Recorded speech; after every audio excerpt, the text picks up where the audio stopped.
Welcome to another episode of the Brown and Black Podcast. My name is Jack Rico. And I'm Mike Sargent. And every week we take a look at race and pop culture through a brown and black lens. This week, we bring you the third of a series of special sponsored episodes celebrating Black History Month, featuring in-depth reviews of films from Universal Pictures' home entertainment vault. The theme, Black films that have become cultural phenomenons. And we're going to dissect why that is. They're all available to own on digital and disc with deleted scenes and special features. And we're going to talk about those as well. Each film represents a different genre of film. Thank you to Universal Pictures for the paid support of this episode. In this episode, we will delve into the critically acclaimed film Queen and Slim, a powerful and thought-provoking commentary on the Black experience in America. Do you remember watching Queen and Slim, and what was your first impression of it?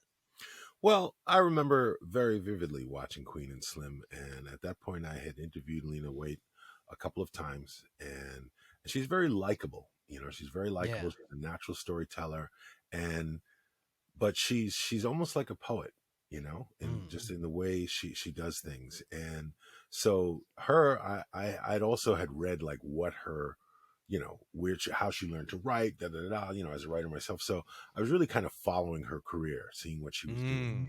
And I also knew the director, Melina Matsoukas, was, you know, known for doing like these phenomenal, you know, music videos for Beyonce and Lemonade and like all these videos. So I knew she was a powerful director. I knew Lena Waithe was a powerful writer. So I really had high expectations going in.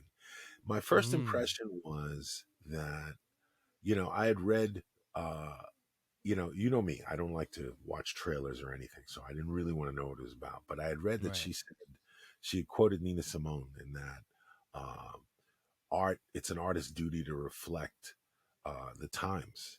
And she called it protest art.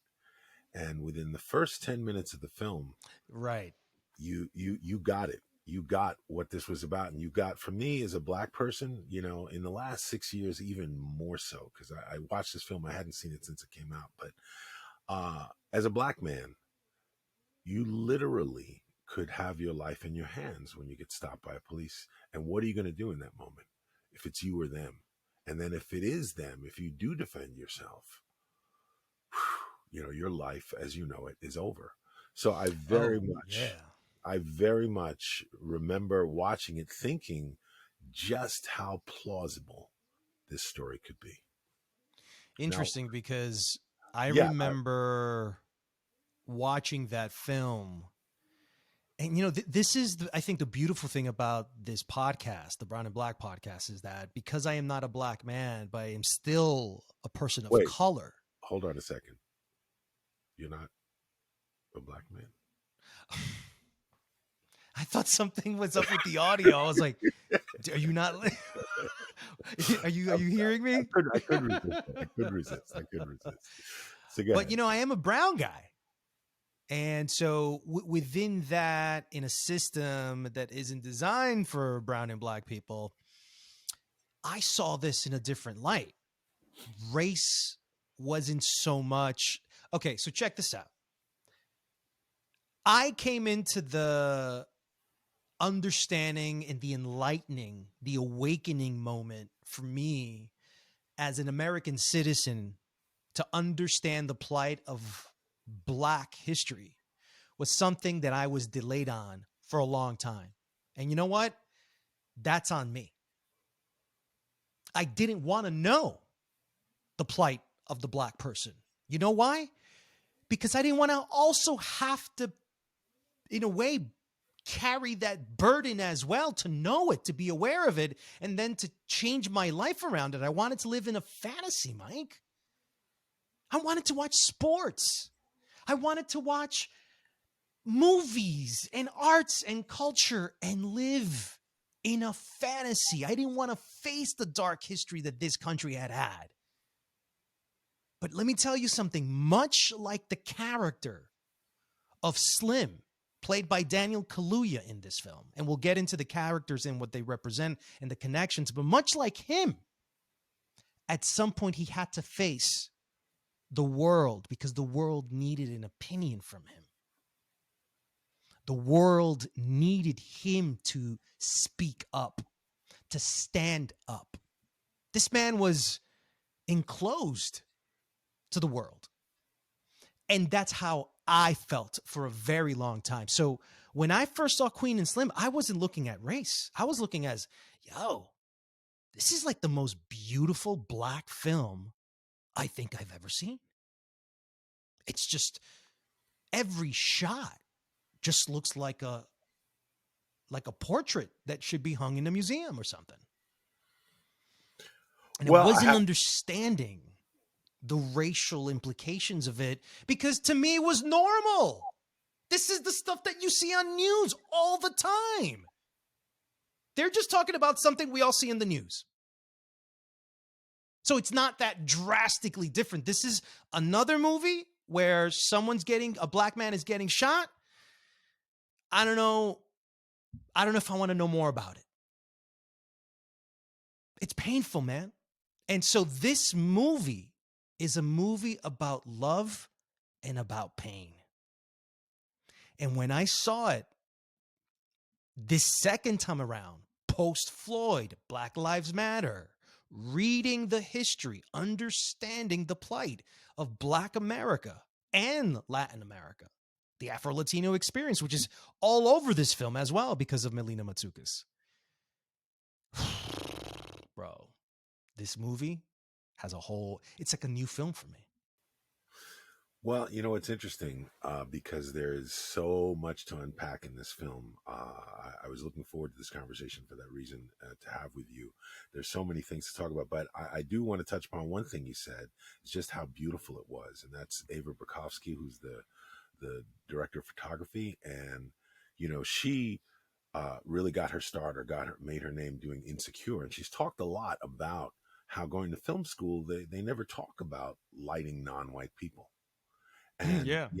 So for her, besides so many other things that this film does, the idea of having two main characters who are not biracial looking, who are dark skinned black folks, not to mention the fact that the woman's taller than the man.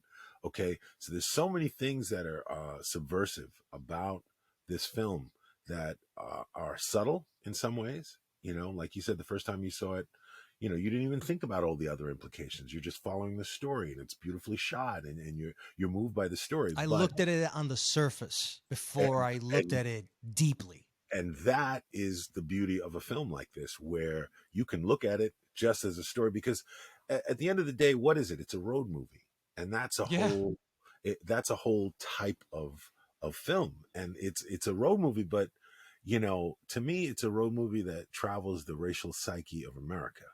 It's an ode to blackness, but it's also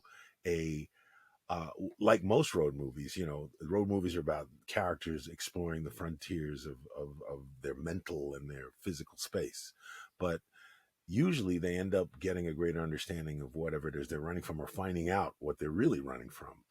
And I think that there's so many layers to this film, in throwaway dialogue even, that the more aware you are of the intent and the history behind some of the dialogue, the more powerful this film becomes. That's right. And, we should just kind of start talking about the characters really quick. One of the beautiful things about Queen and Slim is that those are the names of the characters. Lena Waithe didn't want to give them real names. So Jodie Turner-Smith's the actress, her name is just Queen. Why is it Queen? Because that's how she sees all black women. And Slim is hey, buddy of mine. Hey, bro, what's up, dude? Hey, Slim, which is a term of affection. And it's every, in the eyes of Lena, that's every black brother. And so you got Queen and Slim. That alone, just beginning the second watch of that film, it really created a sense of a collective projection of a whole culture, where it's not specific. It's about, you need to see yourself in these characters, no matter where you're from, because it's not specific. It's subject to your interpretation. And so right there and then I saw myself in both characters immediately. I saw myself in the ambitious queen who was a lawyer and against the death penalty, and that's why she was in Cleveland. And then you have Slim, who, and this was me before, who didn't want to know anything outside of his small inner circle surroundings. As he said in a part in the movie, within the movie, there was a particular scene where he goes, "I just want to go home, just back to my family. That's all I want to do." You could tell the simplicity of who he is, and you could tell the complexities of the coming of age of this woman who was starting to understand that the world just could not be healed by a poem or by praying, that the world needed to be healed in a way that she couldn't even fathom. I agree, and I think also one of the contrasts between those two characters is that it's her that encouraged her, the lawyer, the level-headed one, that says we should run, and it is her, I think, that has more to run from, or let's put it this way, Mm. nothing to hold her back than he does. She spends a lot of time alone, so for her, wherever she goes, as they say, there she is. So with him, he had these anchors, and I think that they represent two sides of black identity as well.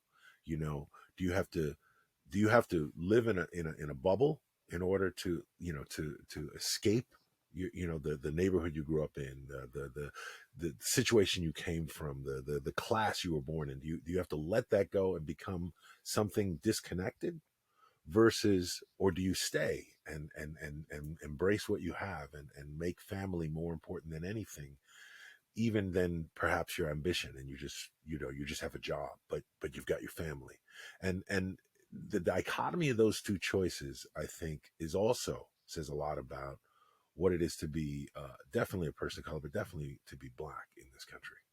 There was a scene with Queen, where where he says, "Hey, I just want to call my family. Don't you?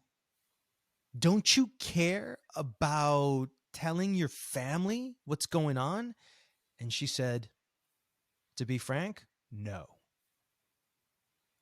And he couldn't process that when he said that. How could a black woman feel that when he has already been like, the whole movie's been making a deal about him being so close to family, being a simple man whose legacy at that moment was just to be another family man and have his own family.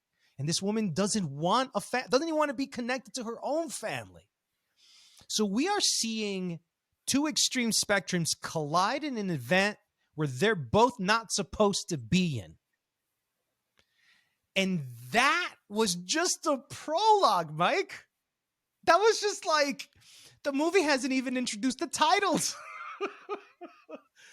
What an opening, man. And so it hooks you right off the bat. We start understanding what this journey is about to be. And I think that what anybody is in for is this incredible journey through race, class, American history, police brutality, serious, heavy conversations that are done in the most artistic way with black skin in a way that I have never truly experienced before. Mike, in this segment, we're going to be talking about the brown and black experience of watching Queen and Slim. And I think I should just immediately start off asking you, watching this film and knowing the news of what happened with Tyree Nichols recently, how relevant is the film for you? Because I'm already seeing this film from the perspective of a post-Floyd era. Now we're watching it during, in the middle, right now, of the Tyree Nichols assassination. How, as a black man, how are you experiencing this film? Well, a couple things. The Tyree Nicholson, I'll touch upon in a second, but watching this film again, I will say, probably of all the films that we've watched, for this month, this one I probably had the most emotion about. You know, I mentioned in Get Out how that scene where, um, he's being followed by the car, and just that idea of fear. That something horrible could happen.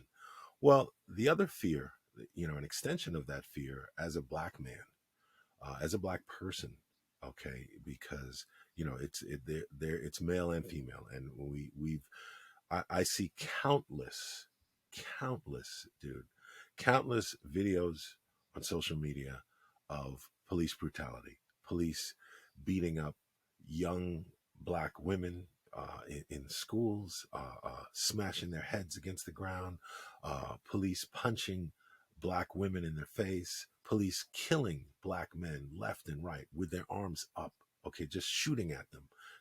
The question, they don't even ask questions later, the old adage. So I'm filled with these images, and it's disturbing. It's normal. It's every day.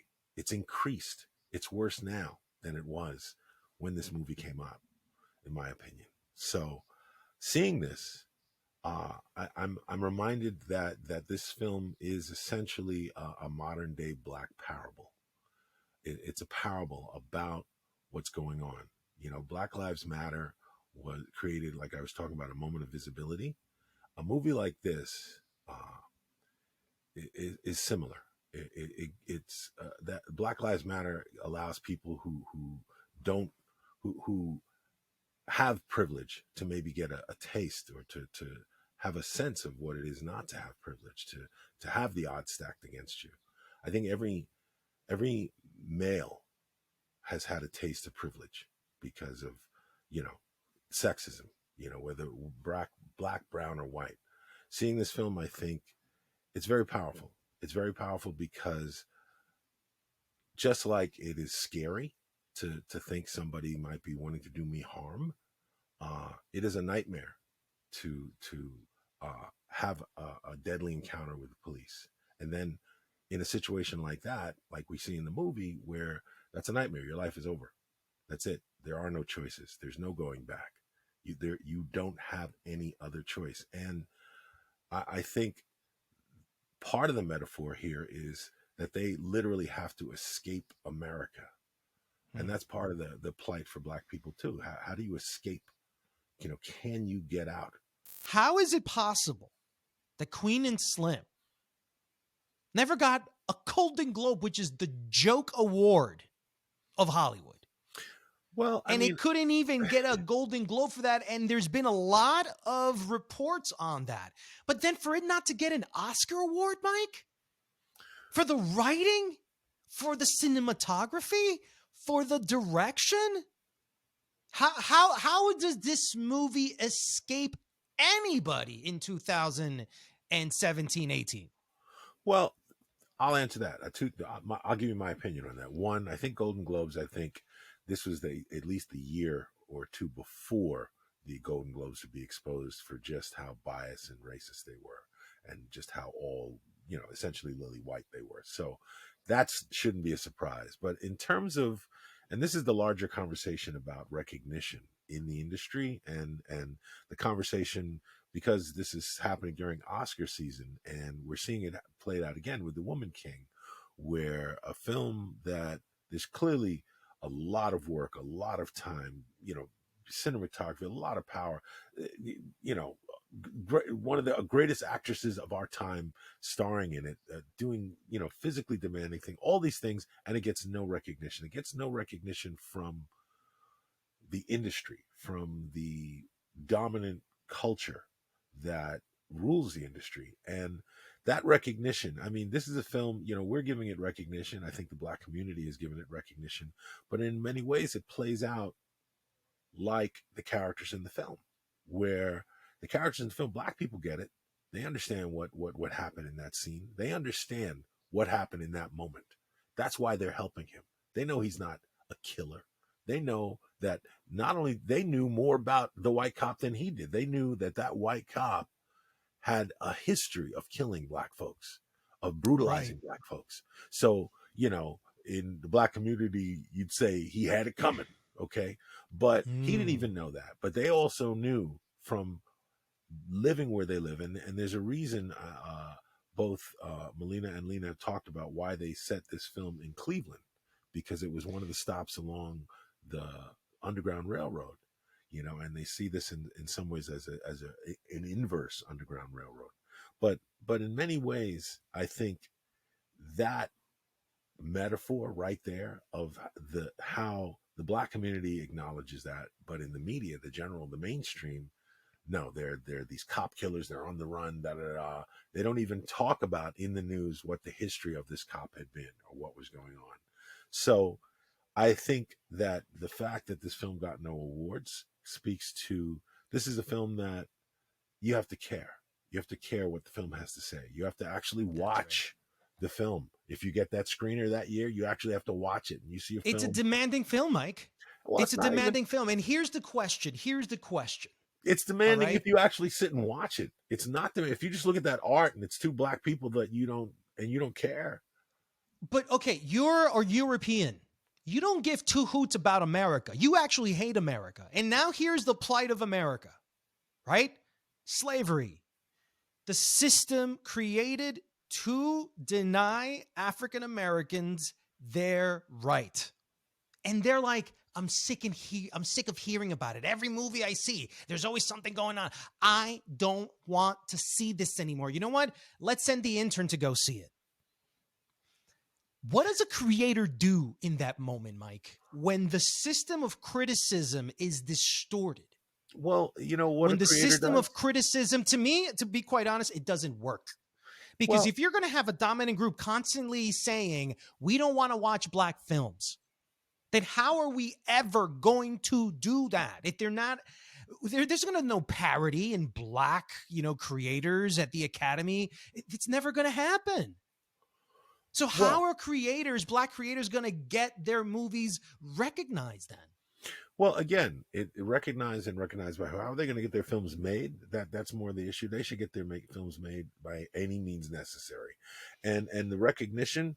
You don't make films like this to get that recognition. Jordan Peele did not make Get Out to get the recognition from the Academy. He made it because this was in him. This is something he wanted to make for years. This is a film.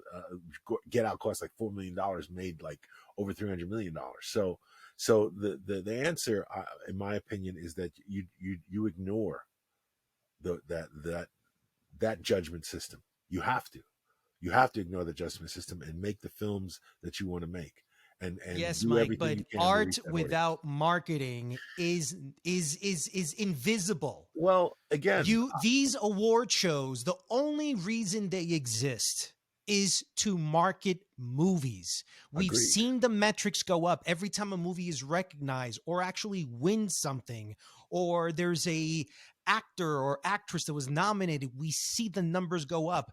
Artists depend on that marketing. So I understand what you're saying. Art is art, and you shouldn't fuck with art. I get it. Mm, But this is what makes them make a living off of it.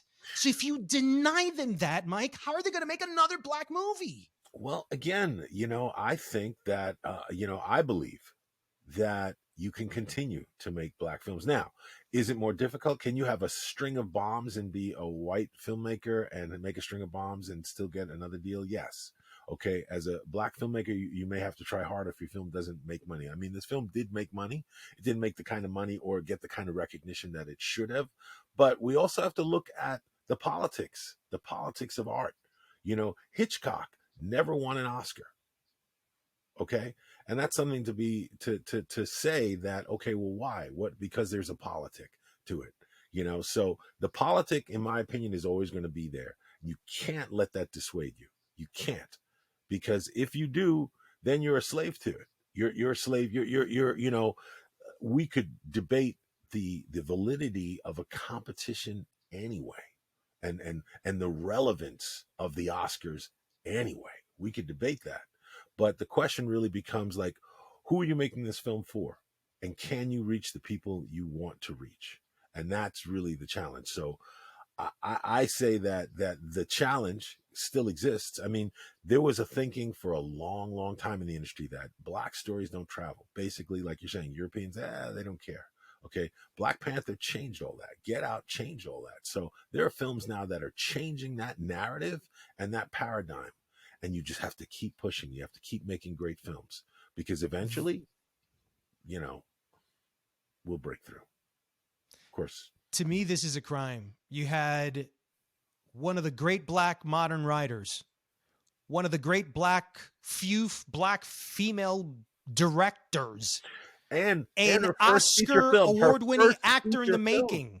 first What? feature film. That's her first feature film. That was her first feature film. And you had an Oscar winning actor in the making in Daniel Kaluuya. You had the best, you had the cream of black excellence in that film. And for it not to be recognized, that's the crime. Mike, in this fourth segment, we're going to be having the movie conversation. And in this movie conversation, we're going to be discussing the Black Bonnie and Clyde comparisons, Lena Waithe's transformation from a TV writer to a pop culture figure, the cinematography, the aesthetic of the film, the social commentary about the film, the rewatchability factor. But let's begin with one of the things that I most associated this film with, which is as soon as I saw it, yes, it's a road trip, but as you remember, the storyline is eerily familiar to Bonnie and Clyde. And I think there was even a moment in the film that one of the characters called them the Black Bonnie and Clyde. So for you, is this as simplified as, yep, Queen and Slim is the Black Bonnie and Clyde film? Or do you think that there's a better comparison or a better expression to define that film?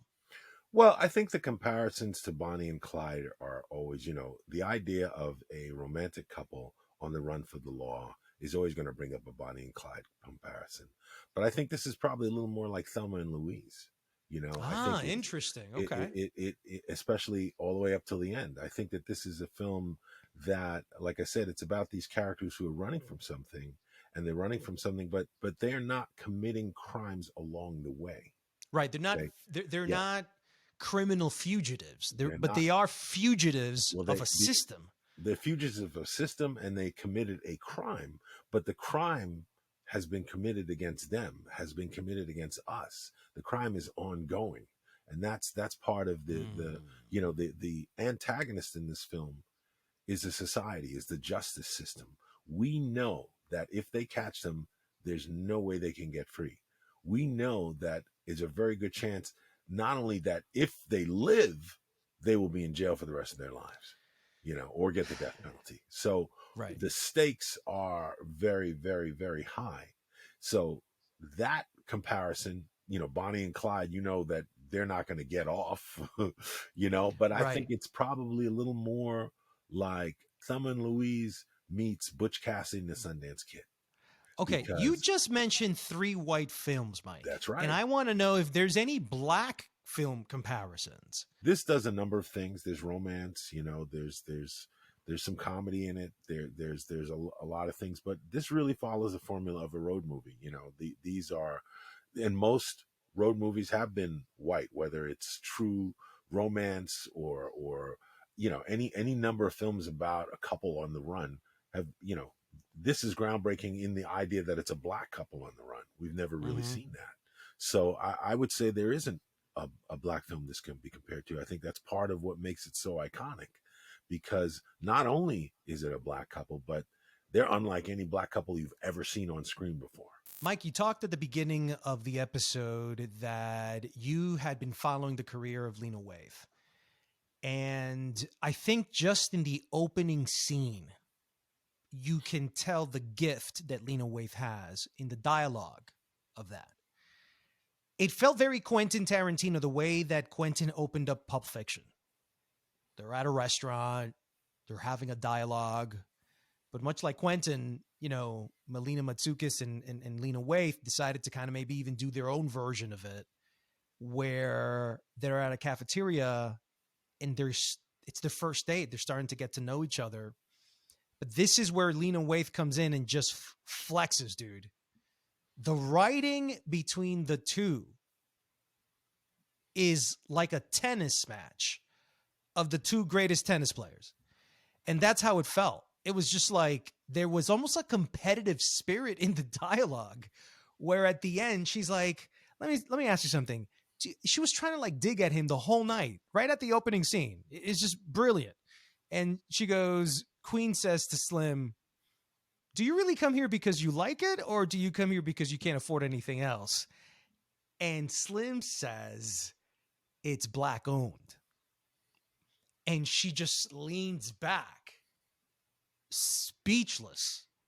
And there's only one thing that she can say, and that's touche.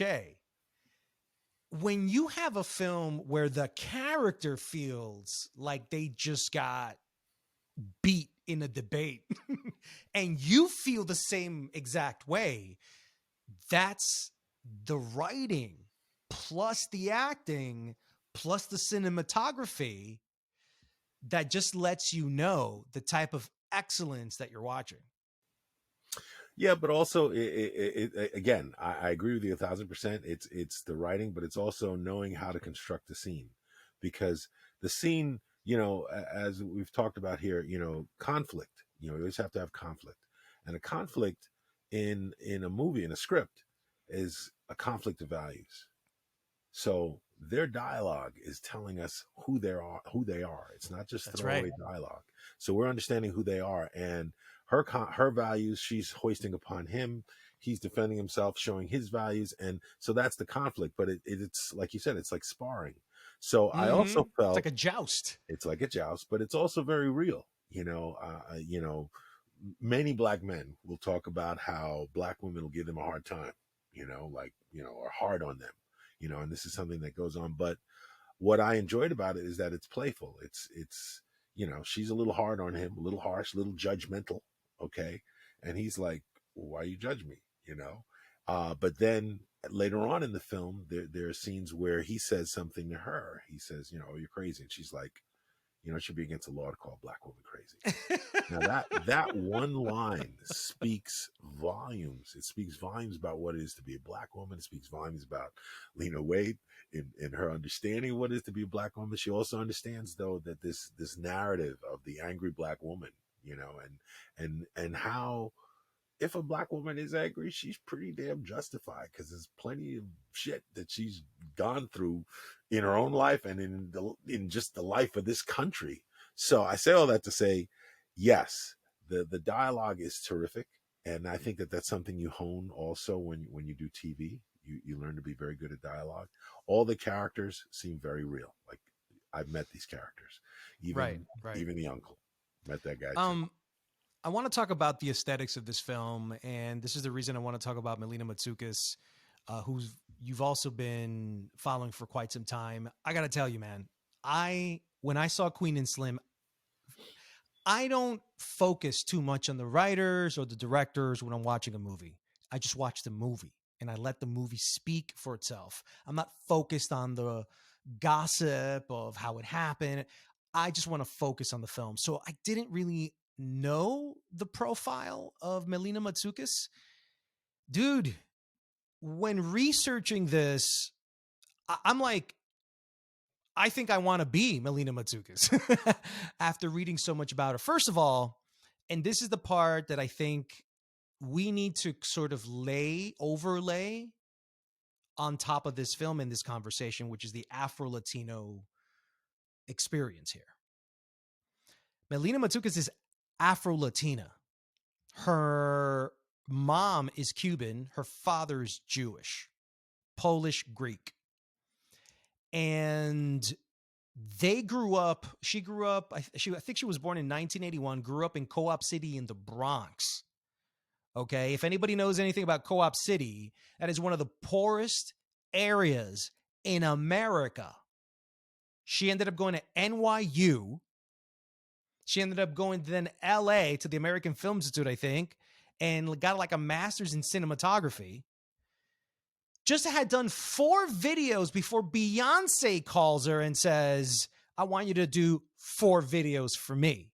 Then she went ahead and became like a music video director icon. Everybody wanted a piece of her. Rihanna, Jennifer Lopez, and more, the biggest names. And she comes out and says, listen, I'm going to do my first debut film. And if you know anything about me, you know that I'm going to use fashion, photography, race, literature, class, society, politics. I'm going to throw it all in and I'm going to give it this glamour aesthetic. Now, Mike, here's what makes that brilliant. And this is what makes her, to me, she's going to win an Oscar.